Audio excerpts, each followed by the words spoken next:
Bom dia, galera, tudo bem com vocês? Na aula de hoje nós faremos a correção das páginas 53 e 54 da apostila. Pausem o vídeo, abram a apostila e acompanhem a correção. Número 8. O Centro de Informação em Saúde para os Viajantes orienta de que modo os turistas podem reduzir o risco de contrair doenças durante as viagens. Entre as orientações encontramos não consumir bebidas, sucos, sorvetes, gelo ou qualquer tipo de alimento adquirido com vendedores ambulantes. Justifique esse tipo de advertência. Então, o risco é porque nós não sabemos a procedência desses alimentos. Não sabemos que condições de higiene eles foram feitos, se foram feitos com água tratada ou não. Então, aqui fala do consumo de bebidas, de sucos, sorvetes, gelo. Se forem feitos com água que não seja tratada, pode transmitir inúmeras doenças, porque essa água pode conter micro-organismos causadores de doença. E da mesma maneira os alimentos, quando nós não sabemos a procedência, que condições eles foram feitos, se o local era bem higienizado, se as pessoas usaram touca, luva, se tinha todas as condições que a vigilância sanitária exige. Então, por isso dessa advertência. Número 9. Observe o cartaz ao lado. Ele nos mostra os principais sintomas de 3 doenças que têm algo em comum. Então, aqui no cartaz mostra a doença do Zika vírus, chikungunya e dengue. E os sintomas que essas doenças produzem. E todas elas têm em comum porque todas elas são transmitidas pelo mesmo mosquito, que é o mosquito da dengue, também conhecido como Aedes aegypti. Lembrem que quem transmite a doença é a fêmea do mosquito. Então, aqui na letra A pergunta qual que é a forma de transmissão dessa doença. Então, pela picada do mosquito da dengue, também conhecido como Aedes aegypti. Letra B. O que cada um de nós pode fazer para diminuir a ocorrência dessas doenças? Então, lembrem que o principal foco, o mosquito da dengue se reproduz em água parada. Então, nós não podemos deixar nada que acumule água, nem pneus jogados, nem garrafas jogadas, nem lixo jogado em terrenos baldios, nem pratinhos de flores lá acumulando água. Nós sempre devemos colocar areia ou retirar a água, fazer furinho nesses pratinhos para que não acumule água. A água parada vai servir para que a fêmea deposite os seus ovos que vão eclodir e vão dar origem a novos mosquitos da dengue. Tá? Quando nós viajamos, nós devemos tomar o cuidado para fechar as tampas dos vasos, tampar ralos, porque ali no ralo também pode ocorrer esse aumento do número de larvas do mosquito da dengue. Na página 54, exercício 10, diz assim: leia o texto a seguir. A importância da floresta para as chuvas e a temperatura não é novidade. Para os índios do Xingu, Cumaré Ikpeng, liderança indígena do povo Ikpeng, afirma que há muito se sabe dessa ligação. Os antigos sempre nos falam que a floresta traz a chuva e controla o clima. E ainda hoje, nós percebemos como o fogo e o desmatamento influenciam a natureza. Nos anos com mais queimadas e desmatamento, a colheita atrasa e ficamos com pouco alimento.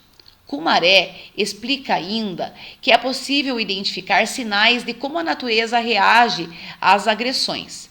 Temos visto muita mudança no tempo das chuvas ultimamente. E isso é ruim, porque as chuvas são muito importantes para nós. Para meu povo, quando a primeira chuva é forte, é sinal de que vamos ter muita fartura de milho, frutas e mandioca. Quando a segunda chuva cair com força, é porque vai ter muito peixe.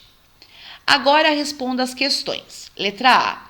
Qual é a importância das florestas para o ciclo da água? Então, nós vimos na aula anterior que as plantas, as raízes das plantas, elas absorvem a água das chuvas, que essa água é levada das raízes para o tronco vai levar até as folhas e as folhas vão fazer a transpiração, ou seja, essa umidade vai retornar para a atmosfera, formando nuvens, e essas nuvens, quando ficam carregadas, são levadas inclusive para outras regiões e vão abastecer os reservatórios, os rios, os lagos e também irrigar as plantações. Letra B.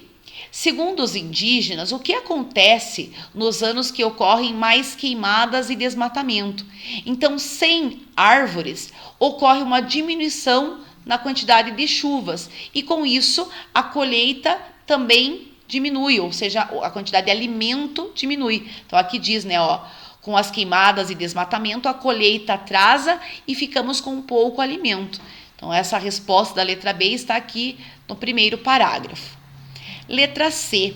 Qual a relação entre as chuvas e a boa colheita? Então, lembrem que as plantas necessitam da água para crescer e para se desenvolver, né? Então, sem chuva, vai atrasar as colheitas, né? E as pessoas ficam sem alimento.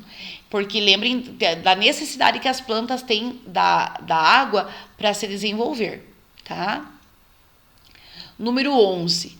Leia o texto a seguir. De acordo com 2 novos relatórios da Organização Mundial de Saúde, a OMS, mais de 25% das mortes de crianças menores de 5 anos são causadas pela poluição ambiental. Todos os anos, as condições ambientais insalubres, ou seja, que não são condições normais, né, para a vida, tais como a poluição do ar e ambientes fechados, em ambientes fechados e ao ar livre, o fumo passivo, a água contaminada, a falta de saneamento e higiene inadequada causam a morte de 1,7 milhões de crianças menores de 5 anos. Sobre o assunto, assinale as alternativas que indicam maneiras de evitar doenças transmitidas pelo ar ou pela água. Letra A. Lavar bem as mãos sempre que necessário. Então, lembrem-se sempre que antes de nós ingerirmos qualquer alimento, nós devemos lavar as mãos para que nós não façamos a nossa contaminação através dos micro-organismos, vírus, bactérias que podem estar presentes nas nossas mãos. Então, correto, a higiene das mãos é um dos fatores muito importantes. Letra B. Manter os ambientes bem arejados, ou seja, janelas bem abertas para que o ar circule. Correto, né? Nós estamos enfrentando agora um momento de pandemia e nós vemos que tanto lavar as mãos, passar álcool, manter os ambientes bem arejados são condições para que não ocorra o aumento do número de vírus, principalmente que são transmitidos pelo ar. Letra C.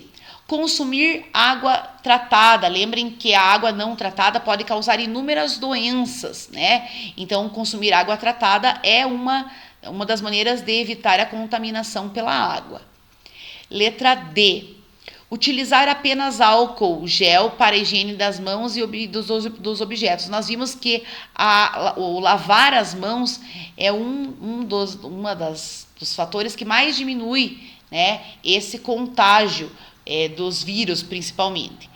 Então, existem outras maneiras, não apenas passar álcool, né? Lavar as mãos, utilizar álcool. Nós vimos que agora nós utilizamos o uso de máscara, uso de hipoclorito, que é a quiboa, que também pode ajudar nessa desinfecção, né, das mãos e dos objetos.